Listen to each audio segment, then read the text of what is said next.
A partir de este momento, Radio Universidad de Chile da la bienvenida a La República de las Letras. Antonella Esteves, Patricio López y Alberto Mayol los invitan a ser parte de esta nación letrada y democrática, en donde la conversación en torno a libros fundamentales es la excusa para juntarse con amigos, soñar y reflexionar sobre lo que somos y lo que podemos ser. Bienvenidos a La República de las Letras.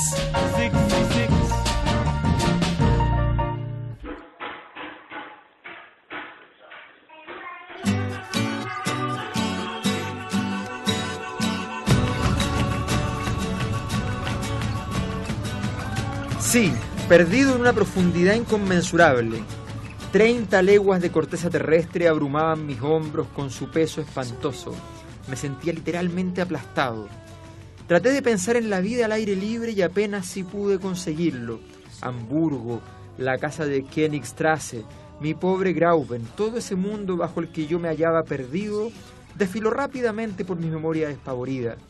Una viva alucinación me restituyó la visión de los incidentes del viaje, la travesía, Islandia, el señor Fridriksson, el Sneffels, y me dije que en mi situación la más mínima sombra de esperanza equivaldría a un síntoma de locura y que más valía desesperar.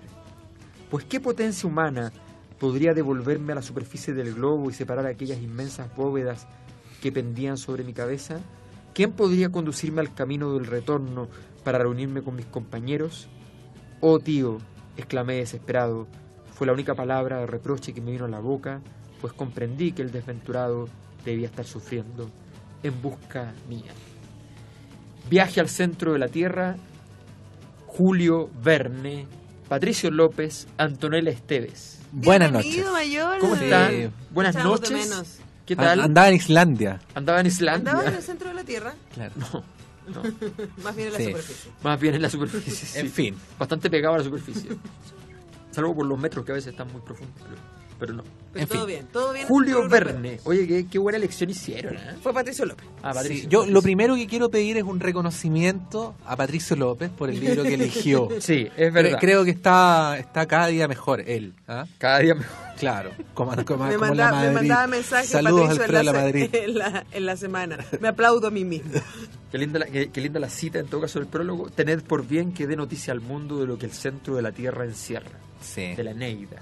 Oye, pero eso que tú decías nos permite entrar de lleno al libro, un poquito a partir de una experiencia que imagino que los tres en cierta medida compartimos, y era como el no haber tenido a Julio Verne dentro del radar, ¿no? Es como que siempre existe Sí. periféricamente y que por lo general uno, con una ignorancia increíble, cae en el prejuicio de que es más bien un escritor para niños y para adolescentes también, por estas versiones resumidas de los libros de Julio Verne, que nos impiden ver la increíble densidad que tienen los textos. Para mí, haber leído Viaje al centro de la Tierra fue la oportunidad de encontrarme con mi propia ignorancia, ¿no? Pero de disfrutarlo, de Sí. disfrutar el hecho de darme cuenta que hay aquí un escritor que, bueno, esto siempre lo decimos, nunca sabemos cuánto se le debe a la traducción y cuánto al original, pero de una pluma increíble, con una capacidad para construir mundos y para describirlos bellamente también increíble. Con un trabajo, además, para poder saber sobre todo lo que va a hablar. Exactamente, O sea, una gran investigación previa para poder construir gran imaginación, y además con muchas posibilidades o muchas capas de lectura metafórica. El tema del viaje que hemos mencionado muchas veces, aquí adquiere también el sentido troncal, pero al mismo tiempo con ciertas especificidades. La búsqueda saliendo del primer mundo para buscar algo desconocido, que también es muy propio de la Francia del siglo XIX. En fin, hay mucho sobre lo cual uno podría hablar cuando habla del viaje al centro de la Tierra, un libro que a mí por lo menos me envolvió, me hizo viajar, me hizo meterme dentro del volcancito, aparecer en otro, y así sucesivamente. mucho hilo que cortar, Mucho paño que en fin, eso, mucha lana que tejer. exactamente. Sí, a ver, básicamente la historia va de lo siguiente, que estamos enfocándonos en un joven, ¿ya? que narra, que es el narrador, que vive en Alemania, con su tío, que está un poco loco, ya un poco Pero que es un desquiciado, genio. pero que es un genio, paleontólogo, un investigador, naturalista, digamos. Profesor. Un gran profesor. Y este gran profesor está empeñado en comprender una historia, ¿ya?, que proviene de la época de siglo XVI, siglo XV, XVI. 300 años ¿ya?, antes que él. donde está interesado en ver cómo hay unos escritos de un islandés que aparentemente habría viajado al centro de la Tierra, ¿ya? Y son escritos que se consideran, como se consideran muchos textos a estas alturas en el mundo de la ciencia, se consideran textos alquimistas, Claro. textos que no tienen ninguna textos, importancia, textos literarios. textos ¿no? literarios. Claro. Pero él está convencido de que ahí hay antecedentes importantes. Estamos en 1863, que es importante. Es importante, sí, no estamos ahora, estamos en 1863. Y efectivamente él dice, bueno, vamos a empezar a... Él tiene este documento, empieza a investigarlo, ¿ya?, y llega a la Que conclusión... es como un jeroglifo, ¿no? Es un jeroglifo. Una piedra roseta. Claro. Sí. Y luego de mucho Sin trabajo, traducción. Exactamente. en realidad es el sobrino el que llega a la solución. Ahora, tú lo dices con mucha calma, pero una cosa que Julio Verne explicita constantemente es la fogosidad de este profesor. No, el profesor está vuelto loco. Está on fire, Sí, con y el se enoja escrito, con con todo. el libro, con todo. Él es como un volcán en sí mismo. Sí, no, y efectivamente él... ¿Como qué profesor de la Universidad de Chile podría ser? Alberto Mayol.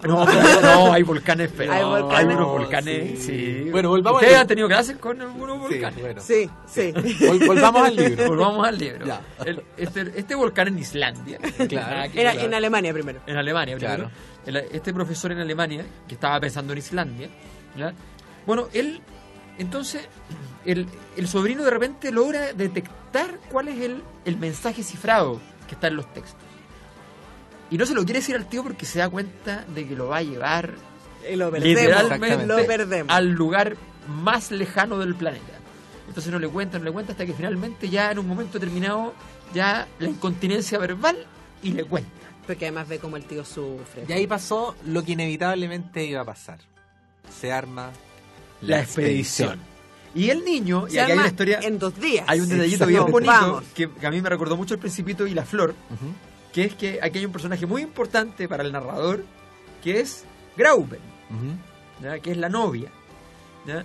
Y él no tenía ninguna ganas de ir, pero ella le dice, oye, pero es muy importante porque te vas a hacer hombre y cuando vuelvas vamos a poder casarnos, Claro. y tú vas a ser alguien, porque hoy día no eres nadie, eres Oh. un niño. Y si tú vas al centro de la Tierra y vuelves vivo, vas a ser un hombre. Ah, claro, pero se lo dice de una manera que él no alcanza a decir que no. No No. alcanza a decir que no quiere, está frito ya. ¿Viste? Ahí está la canción para esa. Para eso. Sí, Nino Bravo, un beso y una flor. Dejaré mi tierra por ti y con tus recuerdos partiré lejos de aquí. Así Bien es. lejos se va. Así es, así es. Y fíjate que es bien interesante porque esa historia va a ser clave en la subjetividad de nuestro personaje, que no es el principal, porque el principal pasa a ser obviamente el objeto, que es este tío loco. Y parten Entusiasta, digamos. y logran, bueno, llegan a Islandia, qué sé yo, y empiezan a... Islandia, que es este país notable, que no pagó la deuda, ¿ya?, que tiene asamblea constituyente, Sí, ¿ya?, y que que también tiene volcanes. a Björk. ¿ah? Y tiene a Björk, y tiene volcanes. Sí. Y se empiezan a meter y efectivamente encuentran el camino al centro de la Tierra. Ahora, todo esto que tú cuentas como si fuera fácil, hay que situarlo en el siglo XIX. Sí. O sea, llegar vaya. de Alemania a Islandia, eso ya... Ya, primera. Y después llegar a la cima del cráter, ¿no? Sí. A la cima del volcán. Eso ya es una tremenda aventura. Fueron como 2 meses. Exactamente. Son 2 meses de viaje. Y luego, después de que lo hacen, recién empieza El viaje. el viaje, que es meterse meterse al dentro volcán. del cráter. Sin saber si este mensaje encriptado que habían encontrado era cierto o no. Exacto. Tenía algún grado de verosimilitud. Un personaje muy importante, en todo caso, el tercero de la expedición. ¿Ya? Es lo máximo él. Que es lo más importante, porque en realidad sin este es El- como para uno que es inútil, ¿ya? En realidad, si hay alguien que no haga las cosas básicas, no va a funcionar nada. Bueno, Hans, Islandés. islandés. Hans Es como se- un cherpa. Sí, Es como un cherpa. sí se imaginaba largo de los locos Adams. Claro. Así como que estaba ahí, Es como un cherpa muy blanco y alto. que resolvía todo y que casi no tenía voluntad, que lo suyo era como que había puesto su voluntad a disposición Claro. del jefe, de quien le pagaba, Y ahí estaba, y ni siquiera se preocupaba. Hay escenas donde están los dos desmayados y Hans con los dos arrastras, así como... Hans es el funcionario del MEN del siglo XIX. Sí. ¿Ah? Y después no le hacen ningún homenaje. No. Y él pues se quería quedar. O sea, Sí. ellos querían que se quedara en Alemania con ellos, pero Hans quiere No, pero volver a él. pero cuando vuelven luego a Alemania, toda la gloria y toda la fama es para el profesor y para el sobrino. Sí. Sí. Y, que y el Hans sobrino era un no solo hombre- la gloria, sino que el matrimonio, el fin. Pero el acceso. Hans era un hombre circunspecto. Sí, Sí. muy circunspecto. Sí, No creo que le interesara verlo. Impresionante. Sí, en fin. Pero quería su paga semanal y le pagaba. Yo me imaginaba la escena así perdido en las profundidades de la Tierra, literalmente en las profundidades de la Tierra. Sábado, día de paga. Venga, pagarme. Pero es muy bonita la discusión científica, porque además está toda la discusión de si acaso hacia el centro de la Tierra hay Hay mucha algo. temperatura Sí, claro. o no hay mucha temperatura, Sí. de cómo es el centro de la Tierra. Entonces llegamos al centro de la Tierra donde hay páramos, donde hay lagos, ríos, donde hay mares, Bosques. donde hay bosques, bosques de 40 metros de hongos, Ahora, animales prehistóricos. lo que a mí me pareció muy bonito es que nosotros no sabemos con qué nos vamos a encontrar. No, O sea, una vez que entramos en la lógica, y a mí lo que me sorprendió de Julio Verne probablemente es la densidad pseudocientífica que está instalada acá. Y digo pseudocientífica porque yo no soy científica, entonces no sé si qué tan acucioso es con la ciencia de su tiempo. Entonces los pseudos somos nosotros. Por eso te digo, yo soy la pseudo. Y hay una densidad acá respecto a los minerales, a las ubicaciones geográficas, ¿cierto? A los instrumentos que es, pero súper acuciosa. a las piedras. Y yo me imaginaba a tu hijo, a Trencito, leyendo esto, y me imaginaba, claro, esa como el amor al detalle para crear, lo que hace la buena ciencia ficción, y Julio Verne, el padre, Claro. de crear mundo que suene muy convincente. Y entonces partir de la base de lo que conocemos y ir vistiendo de posibilidad aquello que es imposible, Yo pero estaría- vestirlo de cierta lógica. Y eso me pareció muy fascinante, y el hecho que después cuando uno ya está lanzado al viaje, está como el protagonista que de verdad no sabe qué puede pasar, y a medida que va avanzando el libro y uno ve que le quedan pocas páginas y que los tipos todavía están en las profundidades de la Tierra y uno dice, ¿cómo van a salir de ahí? Y se termina devorando el libro con mucho entusiasmo. Es de verdad, o sea, es de esos libros que uno termina creyendo tanto la historia que dice, sería muy decepcionante que de verdad no hubiese un camino al centro de la Tierra en Islandia. Sí. O sea, es como terrible que te digan, no, si eso es un libro. Porque una historia porque efectivamente uno sufre la historia, o sea, uno efectivamente siente cada una de las travesías, cada una de las caídas, de los golpes, cada uno de los pasos en falso, de que crees que está yendo para un lado, está yendo para el otro. Cada uno de los movimientos son bastante duros, en ese sentido uno los siente. Claro, y ahí el modo de construir la historia es bastante parecido, por describir algo que partió en un libro pero que tiene un referente cinematográfico más contemporáneo, es bastante parecido al Señor de los Anillos, en el sentido de que hay partes de la película donde no pasa mucho, ¿no? Donde hay esperas que igual narrativamente están sintetizadas, pero hay periodos donde efectivamente se navega por un río calmo o se camina en búsqueda de algo y no termina pasando nada. Y luego estos episodios violentos que tienen que ver con las explosiones, con el rápido de un río, con un abismo, y en esos momentos es cuando se produce el quiebre y uno no sabe muy bien qué es lo que va a venir después. Y quizás eso hace, a lo mejor, desde mi experiencia, la separación entre la buena aventura clásica y esta cosa tan llena de efectos que tiene el cine de acción hoy día, porque uno piensa en las buenas películas de aventura desde las de Errol Flynn o Douglas Fairbanks más atrás, pero no sé, Indiana Jones probablemente para nuestra generación, en donde no es una explosión tras otra, en donde efectivamente hay esta creación de la tensión y esta creación del ambiente para que de repente pase algo realmente espectacular, que dé un giro a la narración y que terminemos en otro lado. Entonces, lo que pasa El hoy barco día, necesita tener más de 10 segundos de tranquilidad. claro, y lo que pasa hoy día de repente con cierto cine de acción, no sé qué pasará con las novelas de aventura, es esta cosa de que es como una montaña rusa en donde de verdad es un efecto tras otro, es un efecto tras otro que finalmente La termina... tormenta perfecta. O sea, hay que... Claro, o sea, se nos olvida que en Indiana Jones, siguiendo el mismo argumento, hay varias partes de la película donde no pasa mucho. Es que se está preparando para que pase. Exactamente, se produce la acumulación de la atención. Claro, porque si no uno parte en las películas así donde se ve despejado el día y después viene la tormenta Y ya está, y empezamos con la tormenta creciendo, y cuando uno dice ya no puede ser más grande, sí puede ser más grande gracias a los efectos especiales. Entonces, y de pronto el agua te llega a la cara en el cine. En fin. Aquí está construido de otra manera, felizmente, gracias a Dios. Eso. Bien, ¿qué vamos a escuchar? ¿Partimos contigo, partimos conmigo, partimos contigo? ¿Cómo lo hacemos? Camila decide. Camila decide, ¿quién parte? parte? Cachipuna la primera. Parto yo. Antonella. Muy bien. Bueno, yo ya partí de alguna manera porque es lo que estamos escuchando de fondo. ¿Qué fue lo que yo escuchaba mientras leía el libro? Hay que decir. ¿Música islandesa? Islandesa, exactamente, claro, porque dicen Islandia y por ahí ustedes ¿Dónde está Islandia? Muy arriba. Muy al norte. Muy al norte. Como a la altura de la Antártica. Cerca del viejito Pero Pascuero, para otro lado. ¿no? Pero Cerca para del otro lado. viejito Bueno, Pascuero. y Björk probablemente sea la embajadora cultural más masiva, ¿cierto? De Islandia, pero hay otros que le han hecho el peso y que yo los encuentro muy fascinantes y que se llaman Sigur Rós. Y ellos por ahí tuvieron un disco hace varios años atrás que tuvo un par de canciones que fueron muy utilizadas en televisión, etcétera, pues tienen una cosa así como atmosférica, muy melancólica, muy bella. Pero yo traje este disco que a mí me parece harto más alegre, cuyo nombre, por supuesto, no puedo no puedo reproducir. Metsut Eirum Bit Spilum en the Laust. Claro. Que es un disco... ¿Repito? No, que es un disco del 2008 muy bonito y que nos está acompañando de fondo, y vamos a ir a escuchar la primera canción para los que no conocen Sigur Rós y lo conozcan, y los que lo conocen lo disfruten.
Cuando volví a la vida, mi rostro estaba mojado, pero mojado de lágrimas.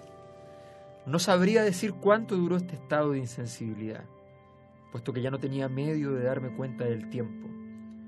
Jamás soledad alguna fue semejante a la mía, nunca hubo abandono tan completo. Desde el momento de mi caída había perdido gran cantidad de sangre, me sentí inundado. Cuánto lamenté no estar ya muerto y tener aún que pasar por este amargo trance. Sin ánimos para reflexionar, rechacé todas las ideas que acudían a mi cerebro y, vencido por el dolor, rodé hasta la pared opuesta. Sentía que me iba a desvanecer nuevamente y que el aniquilamiento supremo se me apoderaba, cuando llegó hasta mí un violento ruido semejante al retumbar prolongado del trueno, y oí las ondas sonoras perderse poco a poco en las lejanas profundidades del abismo. ¿De dónde procedía el ruido? Sin duda, de algún fenómeno que estaba verificándose en el seno del gran macizo terrestre, tal vez la explosión de un gas o la caída de algún poderoso sustentáculo del globo. Qué bello. Sustentáculo del globo suena como a Santiago Pavlovich. El sustentáculo del globo. En pleno sustentáculo del globo nos encontramos para... Me imaginé un polpito Yo arriba me del globo imaginé terráqueo. a Juan Carlos Bodoque. En fin. ¿Por qué será? Julio Verne. Viaje al centro de la Tierra. Por favor, viaje usted al centro de la Tierra. Hágalo. ¿Por qué no leímos estos libros de chicos? Eso es lo que yo me pregunto. Es que yo me acuerdo que los leímos en versiones resumidas. Yo no había leído Julio Verne. Yo leí Julio Verne, pero uno no. Y en general estos libros así de Y la aventuras vuelta al como... mundo en 80 días leí, creo que era mucho menos interesante. Sí. Ahora, Pero igual en es fin. un libro que tiene su dificultad. Sí. O sea, requiere, porque es lo que hablábamos antes, ¿no? La cantidad de información y de investigación que hay yo me imaginaba así un chico aficionado a la geología. No, vuelto loco. O a Sí, lo vuelto loco. minerales. Así como, no, pero esto no es sedimentario, no es sedimentario. Porque hay eso, ¿no? ¿Cómo es posible que haya cosas sedimentarias Ahora, en el centro de la Tierra? Esto se escribía, porque no sé si ustedes probablemente lo saben, muchas de las novelas decimonónicas se escribían por capítulo y se vendían por entrega. Por Sí, entrega. Julio Verne también tenía esa tradición, que recordemos entre otros en la tradición de Dickens, Tolstoy, en Y fin. todos los franceses, ¿eh? Exactamente. Dumas. Pero este libro no, este libro se Dumas escribió... Dumas. Juan Ignacio. En fin. Ya. No, este libro se escribió así, tal cual. ¿Tal cual? Sí, tal Pero es cual. que yo me imaginaba esa escena, imagínate, porque además los capítulos están muy bien cortados. Sí. Sí. Entonces que tú leyeras y se te acababa el capítulo y tú no sabías lo que iba a pasar después. Sí. Y no sabías y hasta la otra semana, no sé, qué terrible. Oye, Julio Verne tiene los ojos de Raúl Sol, ¿te has fijado? Tiene los ojos de Raúl Sor. En fin. Ay, En fin. tenemos mucha admiración y cariño por Raúl Sola, que nadie Pero lo por dude. supuesto. Que nadie lo dude. Oye, hablemos del tema del... Hoy les quiero contar un detallito, Sí. así, a propósito de abrir Wikipedia. Y Julio Verne es el segundo autor más traducido de todos los tiempos. ¿Y quién es el primero? Agatha Christie. Dios. Eso te iba a decirle. 4.185 traducciones. Julio Verne. Claro. Mira. Existen 4.185 idiomas que traducir. Para que veas. Oye, pero yo decía esto del espíritu aventurero porque pensando en la época en la que vivió Julio Verne, y no tengo el dato de que haya tenido conocimiento, así que se haya conocido con, pero es más o menos la época de las vanguardias en Francia, de las vanguardias Claro. artísticas. Claro. Y es un momento en el cual los pintores empiezan a buscar nuevas formas de expresión. Y empiezan a buscar nuevas formas de expresión no en la tradición europea, no en la tradición museística, ni pictórica, ni en fin, sino que lo empiezan a buscar en lugares remotos. El ejemplo más cliché de esto es Gauguin por la Polinesia, buscando nuevas formas de expresarse pictóricamente. Las pre-vanguardias, no las vanguardias históricas. Exacto, las prevanguardias, sí, las prevanguardias. Y luego de eso, un poquito después, bueno, viene la aparición de pintores que hacen la síntesis como Picasso, ¿no? Es y el la tema de época- las máscaras africanas y todo es ese la cuento. época del descubrimiento de la etnografía, probablemente, o sea, del espacio del otro. Es cuando Sí. se empiezan a armar los primeros museos y las primeras muestras películas de que también tiene que ver sí, con la mirada asiático, postcolonial, o claro, sea, cómo Europa va a dominar a través de la cultura también. Pero esto supone un nuevo tipo de juicio de valor, porque por ejemplo si lo llevas a la pintura, hasta ese momento se creía que en las manifestaciones de arte de los pueblos primitivos eran manifestaciones que estaban en el punto de partida a un nivel de desarrollo que había llegado a la perfección con el Renacimiento. Pero aquí hay una nueva valoración, ¿no? Una idea de que en lo antiguo no hay un atrás, sino que hay una sabiduría que por algún motivo nosotros no conocemos. Hay un otro. Exactamente. Y eso está un poquito en el espíritu o en el marco teórico, por decirlo de alguna manera, de la búsqueda que hace el profesor, porque al buscar un escrito de 300 años atrás, de algún modo lo que trata de decir es, bueno, hay en el pasado, en la memoria colectiva de la humanidad, algo que sabemos, que efectivamente sabemos y que olvidamos, y al olvidarlo hace que tengamos un cierto nivel de desconocimiento. Entonces aparece el pasado como una suerte de fuente de iluminación, ¿no? Como de fuente de conocimiento, de sabiduría. Ahora, lo bonito es este espíritu de aventura y de curiosidad maravillosa frente a la flexibilidad de la ciencia, que es algo que de repente uno que está fuera de ese mundo se le olvida un poco, pero hay una frase que yo creo que resume muy bien el espíritu del profesor, que dice: la ciencia, hijo mío, está hecha de errores, pero de unos errores en los que es bueno haber incurrido, porque son ellos los que nos conducen poco a poco a la verdad. Entonces el profesor constantemente va hilando estos espacios de lógica y tratando de entender cómo se producen, y de hecho lo único que después termina siendo así como un pelo en la sopa del éxito del viaje es un instrumento que está señalando algo que lógicamente es imposible, que finalmente le encuentra la razón, sí, pero una brújula que está siempre señalando al norte cuando ellos habían ido al sur, y eso no le hace sentido. Entonces esta cosa de la búsqueda incesante porque las cosas tengan sentido, pero al mismo tiempo el ejercicio de entender que ese sentido puede ser distinto al que yo esperaba. Y sí, eso es interesante en la ciencia, y eso es interesante en la vida en general. Me parece que hay una lección ahí que vale la pena recordar. Sí. Una cosa adicional, y solo para cerrar esta parte de mi punto, es que a mí me pareció súper apasionante el tema con los tiempos, y me acordé de la semana pasada cuando hicimos, Alberto, Sueñan los androides con ovejas eléctricas. Puedes escuchar el podcast. Y una de las cosas que dijimos es que la literatura de ciencia ficción hace como que habla sobre el futuro, pero habla sobre el presente. Aquí me pasó algo que es como un matiz de eso otro, pero que me pareció súper interesante, y es el hecho de que en el libro de Julio Verne hay como un homenaje al pasado, ¿no? Un homenaje al pasado de los exploradores, de estos documentos crípticos, pero también de la geografía del pasado, de los bosques del pasado, de las especies del pasado. Hay como un amor, en general en el libro se destila un amor por lo antiguo, ¿no? Sí.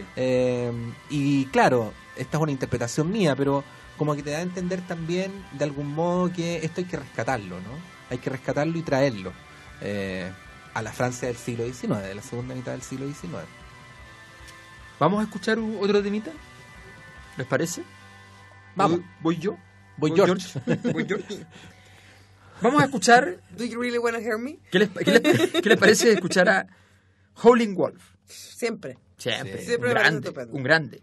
Y vamos a escuchar Sitting on Top of the World. Súper. Ahora ellos estaban exactamente en el lugar, en las antípodas. Pero tuvieron que subir al techo para poder bajar. Nos faltó el ombelico del mundo de Giovanotti. Esa era la ya, canción. oye, ¿me dejan ir al tema, por favor? Sí, perdón. Estamos perdiendo el tiempo. Vamos. Ok, vamos.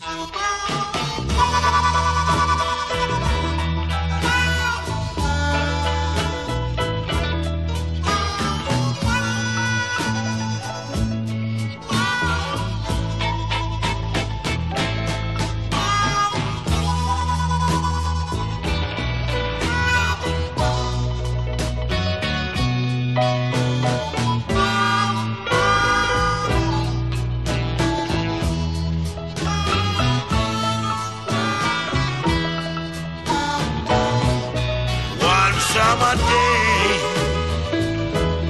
she went away. She gone and left me. She gonna stay. but now she gone, and I don't worry, 'cause I'm sitting on top of the world.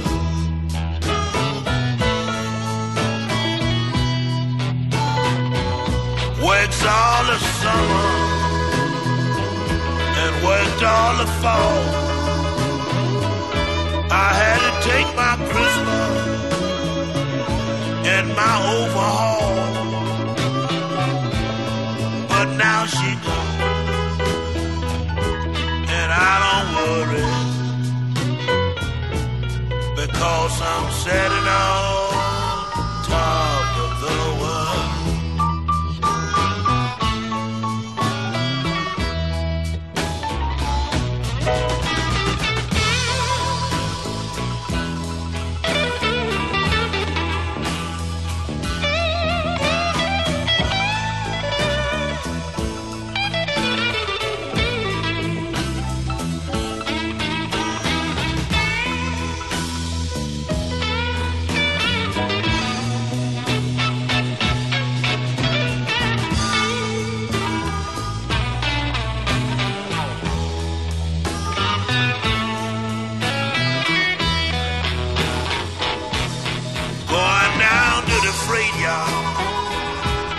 Just to meet a freight train, I'm gonna leave this town where it done got too hard, but now she gone, and I don't worry, because I'm sitting on top of the world.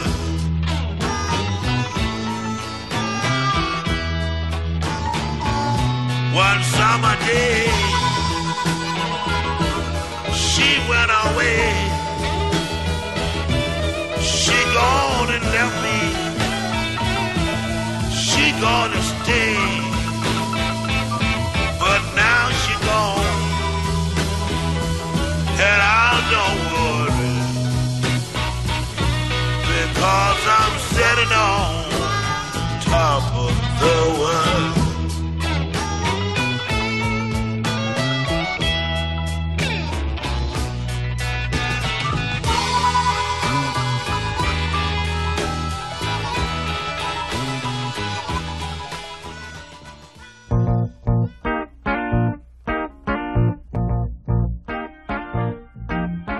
Well, if you ever plan to go to West,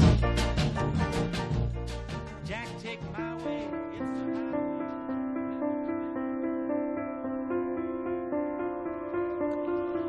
A unos 500 pasos, a la vuelta de un alto promontorio, se presentó ante nuestros ojos una selva elevada, frondosa y espesa, formada de árboles de medianas dimensiones que afectaban la forma de perfectos quitasoles, con bordes limpios y geométricos. Las corrientes atmosféricas no parecían ejercer efecto alguno sobre su follaje, y en medio de las ráfagas de aire permanecían inmóviles como un bosque de cedros petrificados. Aceleramos el paso. No acertaba a dar nombre a aquellas singulares especies. ¿Por ventura no formaban parte de las 200.000 especies vegetales conocidas hasta entonces? ¿Y sería preciso asignarles un lugar entre la flora de las vegetaciones lacustres? No. Cuando nos cobijamos debajo de su sombra, mi sorpresa se truncó en admiración. Me hallaba en presencia de especies conocidas en la superficie de la Tierra, pero vaciadas en un molde de dimensiones enormes. Mi tío le aplicó un seguido a su verdadero nombre. Esto no es otra cosa, me dijo, que un bosque notabilísimo de hongos. Así son las sorpresas en el centro de la Tierra, a donde fuimos y volvimos. Sí. Hice algo ahora que no pude hacer mientras leí el libro por razones obvias. Patricio López. Que cerré los ojos mientras tú leías y imaginé, cosa que, insisto, por razones obvias no podía hacer mientras leía el libro. Yo igual te he leído, Patricio. Sí, está bien, está bien. Antes o después del desayuno. Sí, bueno, en fin. Pero no, en fin. Ya, pero hiciste el ejercicio y Y claro, y la imaginación fluye y uno se empieza como a figurar el mundo que está descrito. Eso lo encuentro increíble.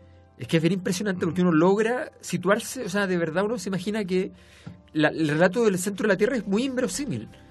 Desde el punto de vista de un relato simple, o sea, yo te digo que adentro del centro de la Tierra hay mares, hay techos, hay bosques de 40 metros, ¿ya? Hay lagos que uno recorre de un lado a otro, hay seres ventisqueros, vivos. hay seres vivos monstruosos como la pelea de estos monos japoneses, digamos, ¿ya? En el medio del Godzilla mar. versus Godzilla no sé contra no sé quién. Sí. ¿Ya? Y uno dice, no, pero esa cuestión, ¿cómo va a ser? No, aquí está todo hecho de modo tal que uno entra en la historia y es íntima, o sea, no es externa además. A mí me acuerdo que me pasa con los alumnos que de repente me preguntan, oiga, profe, pero de verdad, ¿y por qué le gusta tanto leer? Viste que ahora es como si fuera de marciano esto que no le gusta. Sí, la cuestión. ¿Cómo está leyendo? Sí. O sea, y se va a ir de vacaciones, ¿qué hace? Voy a leer. Pero ¿cómo vale esta de vacaciones? Claro. Bueno, y una de las cosas que a mí me encanta de leer Hay que ponerle una bomba atómica al pregrado de este país, güey. ¿Ah? y que es una de las razones, además de vuestra amistad, queridos auditores, y de mí, de mis queridos contertulios, que me ha mantenido en la República de las Letras, que cada vez que uno encuentra un buen libro puedes irte de viaje. Sí. Y en este caso lo que hace Julio Verne es llevarte de viaje temporal y geográficamente, y además a unas dimensiones absolutamente desconocidas. Y lo hace con un doble atractivo, porque por un lado lo que tú describías, este mundo que él va armando y en el que uno va viajando con ellos, es muy interesante, y al mismo tiempo desde el espacio de la narración empática de este pobre sujeto que es llevado por su tío y que al mismo tiempo admira y ama a su tío y al mismo tiempo lo vuelve mono porque como es tan inconsciente y entusiasta, y este tercer personaje silencioso, circunspecto y muy fiel. También hay unas ligazones humanas que no están abandonadas y que yo encuentro que es lo que hace que uno pueda ir con ellos muy entusiastamente y emotivamente también. Sí, es intenso, sí, eso es Sí. lo interesante. Ahora, yo creo que pasan ahí dos cosas. Primero, que la construcción de Julio Verne se nota que tiene mucha investigación previa, por lo tanto es muy verosímil. Pero eso mismo hace que las posibilidades de acertar existan. Por ejemplo, De la Tierra a la Luna es un libro que le acierta mucho a cómo terminó siendo décadas después. En Sí. este caso no le acierta, No sabemos. o no sabemos, pero Ese es el viaje que falta. pero es completamente verosímil. Y por el otro lado, yo creo que independientemente de los paisajes que muestra, de la excentricidad de las especies que muestra, hay algo que tiene que ver con la travesía que hace que uno se identifique. Cuando fui a ver hace años al teatro la versión de La Tropa de Viaje al Centro de la Tierra, como que al fin y al cabo daba lo mismo lo que pasaba por fuera. Seguramente lo que nos convoca es lo que les pasa a ellos por dentro, ¿no? El tránsito y la incertidumbre respecto a lo que va a venir, cómo se vence el miedo, lo que viene después, en fin. Eso como que nos hermana, y en ese sentido, al menos en este libro, como que te permite conectarte también en esa otra dimensión, que insisto, tiene que ver con el alma de los personajes, que son poquitos además, pero que están muy detalladamente construidos desde el punto de vista de su forma de ser. Claro, es que uno no espera que en un libro de esta naturaleza uno tenga una experiencia muy íntima, porque va a ser una aventura más bien externa, y sin embargo, efectivamente, no solo se logra eso, sino que se logra todo el rato, o sea, efectivamente estamos siempre metidos ahí. Y a propósito de experiencias íntimas, Sí, porque estaba muy serio, estamos estamos en el tercer bloque. ¿Cómo es la cosa? Y este ceremonioso tercer bloque saludamos a un amigo que estuvo aquí, ¿ya? Nuestra banca, nuestra maravillosa banca. Mientras estuve desprovisto de materialidad, al menos aquí, Sí. ¿ya? Que es Omar Sarraz y su librería Clepsidra. Esta es como la banca del Barcelona, ¿no? Esta es una banca de verdad sin intereses, Sin intereses, sin lucro. no como otras. Así que aquí tenemos a Neymar en la banca esperando su oportunidad. Exactamente. Bueno, Omar Sarraz, librería Clepsidra, José Pedro Alessandri 94, allí, justo en la esquina donde se está construyendo hoy día el metro en Irarrázaval con Macul, Estación Chile-España. Estación Chile-España, usted ahí encuentra la librería Clepsidra, el mejor lugar para ir a comprar sus libros, para ir a encargar libros, para que lleguen pronto, para que le permitan entonces acceder a estas aventuras maravillosas. Y a pasos de ahí, a pocos pasos de ahí, 180 pasos, estaremos en la isla en un rato más, de hecho. Restaurante, bar, Mediterráneo, la isla. Aprovechen, que son... que Los ya queda últimos poco. días. Queda poco porque la isla se va, ¿eh? Yo le pregunté a Irene cuándo. Me dijo no sé cuándo, pero es luego. Pero es luego. O sea, me dice que puede ser en cualquier día del mes de julio. Puede ser o no ser, no. O Puede sea, que ser. la transacción ya está hecha, pero bueno, Los papeles. La ejecución puede ocurrir en cualquier momento. Bueno. Así que vayan y ojalá se encuentren con la isla. Eso. Así que vayan a la isla porque queda poco tiempo. Si usted comenzó una relación en la isla, si usted comenzó una aventura ilegal, No, está si bien. usted comenzó cualquier clase de vínculo, cualquier clase de recuerdo importante que tenga en la vida que haya ocurrido en la isla, vaya ahora O vaya a hacerlo. o vaya a hacerlo porque ya se va a acabar la isla. Y esos lugares hay que estar ahí, hay que sentirlos, como todos los que fueron a visitar el Hotel Valdivia justo antes de que cerrara. Bueno, Claro. lo mismo, Era por eso, porque iba a cerrar. porque iba a Bueno, cerrar. en resumen y en una palabra, a ti que nos estás escuchando en este programa literario, hácelo, Hácelo. hácelo. Oye, Tirados ya- al 3465, claro. Sí, y también para nuestros fieles republicanos que escuchan los podcasts, etcétera, y luego nunca van a saber cómo era la isla. Tienen que ir, po, Claro. de los rincones. de Oye, los me han que hablado mucho del programa, ¿eh? Mucha gente se... Oye, Oye, nos mandaste unos mails de Alemania. Bueno, además de Alemania. Tenemos auditores en Alemania. tenemos auditores en Alemania. Saludamos a nuestros auditores internacionales. Pero me pasó, por ejemplo, con Eugenio Guzmán, este académico vinculado a la UDI. Eugenio Guzmán. Escúchale. Les mando saludos. Mira, Me escuchaba el programa. muy abierto de mente, porque pucha que le hemos dado como caja. Siempre hablando de literatura, por supuesto. Así que para que vean. Maravilloso, Unas me cosas- parece. Hoy día también... No, cierta pero, gente- pero a mí me parece muy lógico habiendo en este panel a alguien moderado como yo. Claro, por supuesto. Por supuesto. Bien, en fin. Bueno, aprovechamos a saludar a nuestros amigos en Facebook y a nuestros amigos en Twitter, que el otro día nos reclamaron, porque no existe República de las Letras en Twitter, pero existimos nosotros tres, Claro. que igual tuiteamos los programas, etcétera, y los podcasts. Es que no son muchos los usuarios de la República que están en Twitter, ¿eh? Son más en Facebook lejos. Y hay algunos que no están en un lado ni en el Y hay otro. otros que no están en ningún lado. Y hay otros esos que mandan son los cartas, imprescindibles. y otros nos mandan cartas escritas. Sí. ¿Estás segura de que existimos?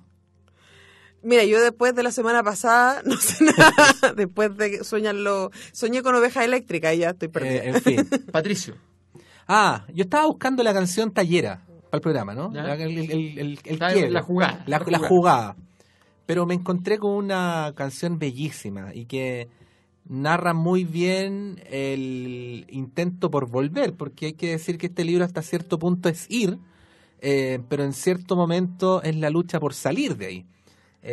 Y claro, como es un libro que tiene muchas reminiscencias poéticas, yo creo que calza muy bien con este sueño del retorno de Pedro Aznar Y Pat Metheny.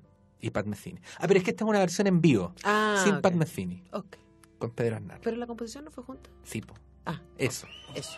por ahí, eso.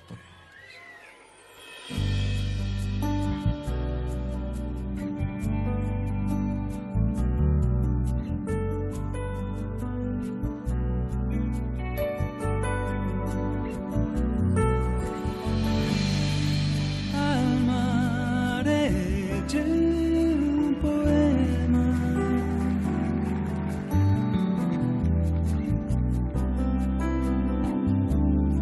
que llevo con él mis preguntas y mi voz.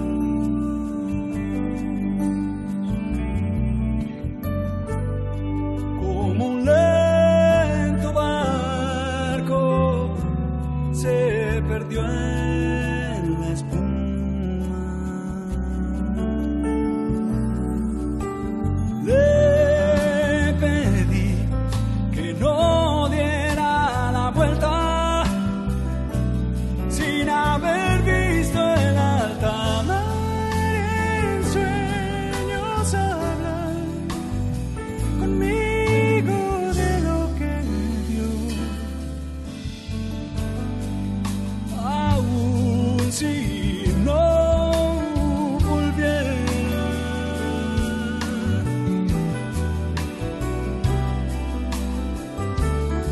yo sabría si llegó.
No temo, por cierto, que el cielo pueda caérseme encima de la cabeza.